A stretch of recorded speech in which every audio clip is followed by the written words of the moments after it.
They are connect app உலகெங்கிலும் உள்ள கிறிஸ்தவர்களை ஒன்றிணைக்கும் பாதுகாப்பான தளம்.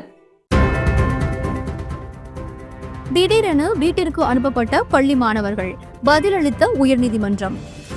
நடுக்கடலில் போர்க்கப்பலை நிறுத்திய சீனா, பதற்றத்தில் அண்டை நாடுகள். எங்கும் வெடிகுண்டு சத்தம், பற்றி எரியும் சூடான்.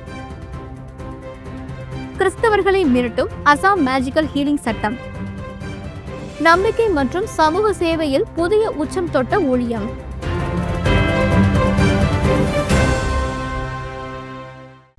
திடீரென வீட்டிற்கு அனுப்பப்பட்ட பள்ளி மாணவர்கள் பதிலளித்த உயர்நீதிமன்றம். டெல்லியில் 40க்கும் மேற்பட்ட பள்ளிகளுக்கு கடந்த சில நாட்களுக்கு முன்பு மின்னஞ்சல் மூலம் வெடிகுண்டு மிரட்டல்கள் வந்தன. முன்னெச்சரிக்கை நடவடிக்கையாக மாணவர்கள் வீட்டிற்கு அனுப்பப்பட்டனர். மேலும் இந்த சம்பவம் டெல்லி கல்வி நிறுவனங்களில் பாதுகாப்பு குறித்த கவலையை எழுப்பியுள்ளது. ஆனால் சந்தேகத்திற்கிடமான பொருட்கள் இதுவரை கிடைக்கவில்லை. டெல்லியில் மட்டுமல்ல, நாடு முழுவதும் பள்ளிகள், மருத்துவமனைகள் மற்றும் விமான நிலையங்களை குறிவைத்து இதுபோன்ற வெடிகுண்டு மிரட்டல்கள் அடிக்கடி வருகின்றன. வெடிகுண்டு மிரட்டல்களை தடுக்கும் நடவடிக்கைகளுக்கும் அவசர நிலை நிர்வாகத்திற்கும் விரிவான செயல் திட்டம் உருவாக்க அரசு நடவடிக்கை எடுக்க வேண்டும் என டெல்லி உயர்நீதிமன்றம் உத்தரவிட்டுள்ளது. பள்ளி மாணவர்களின் பாதுகாப்பிற்காக ஜெபிப்போம். இந்தியாவில் இது போன்ற மிரட்டல்கள் நீங்கி நாட்டில் அமைதியும் நல்லிணக்கமும் நிலவட்டும். நடுக்கடலில் போர்க்கப்பலை நிறுத்திய சீனா, பதற்றத்தில் அண்டை நாடுகள். கடந்த வாரம் சீனா 1996க்கு பிறகு தைவான் கடல் எல்லையில் மிகப்பெரிய இராணுவ பயிற்சிகளை நடத்தியது. 90க்கும் மேற்பட்ட கப்பல்கள் மற்றும் விமானங்கள் தைவானை சூழ்ந்து தாக்குதல் பயிற்சிகளை மேற்கொண்டன.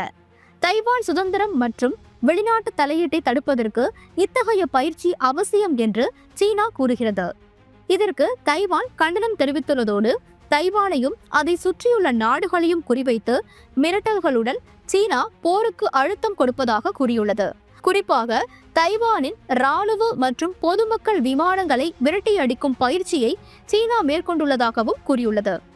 சீனா தனது இராணுவ வளர்ச்சியை வேகப்படுத்தி போருக்கு தயாராகி வருகிறது. கிறிஸ்தவர்கள் இத்தகைய போர் செய்திகளை பைபிளின்படி கடைசி நாட்களின் தீர்க்க தரிசன அறிகுறிகளை எதிரொலிப்பதாக பார்க்கிறார்கள். தைவானில் நிலவும் பதற்றம் தணிந்து அங்குள்ள மக்கள் பாதுகாப்பாக இருக்கவும் உலகத் தலைவர்கள் நல்லிணக்கத்தை ஏற்படுத்தவும் தேவனை நோக்கி ஜெபிப்போம். எங்கும் வெடிகுண்டு சத்தம், பற்றி எரியும் சூடான். சூடானின் வடக்கு டார்பூரில் நடந்த வெடிகுண்டு தாக்குதலில் 127 பேர் கொல்லப்பட்டனர். இச்சம்பவத்தில் பொதுமக்கள் அதிகமாக பாதிக்கப்பட்டுள்ளனர். 20 மாதமாக நீடிக்கும் இந்த உள்நாட்டு போர் மேலும் மோசமடைந்து வருகிறது.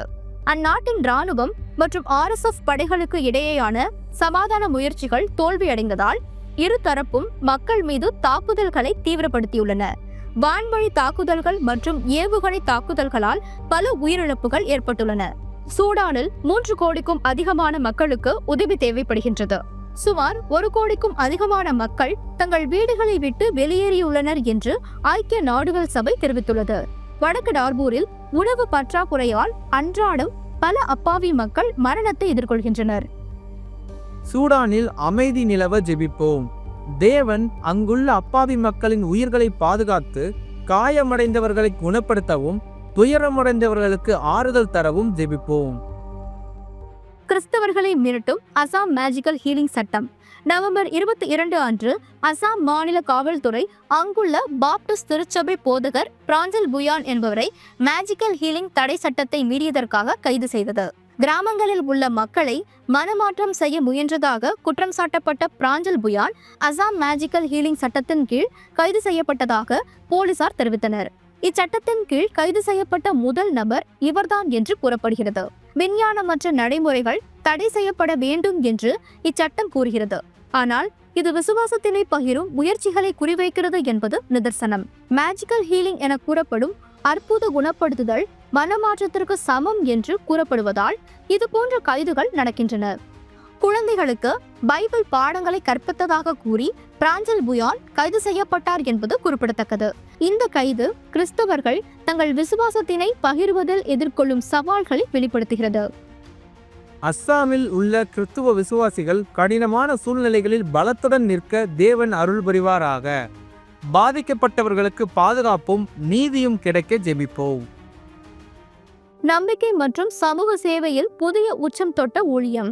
அமெரிக்காவின் டாலஸில் உள்ள ஃபர்ஸ்ட் பிரெஸ்பைட்டேரியன் என்கிற ஆங்கிலிக்கன் திருச்சபை தமது ஊழிய சேவைக்காக சிட்டி ஸ்கொயரின் 53,000 சதுர அடி ஆப்பர்ச்சுனிட்டி சென்டரை கையகப்படுத்த உள்ளது.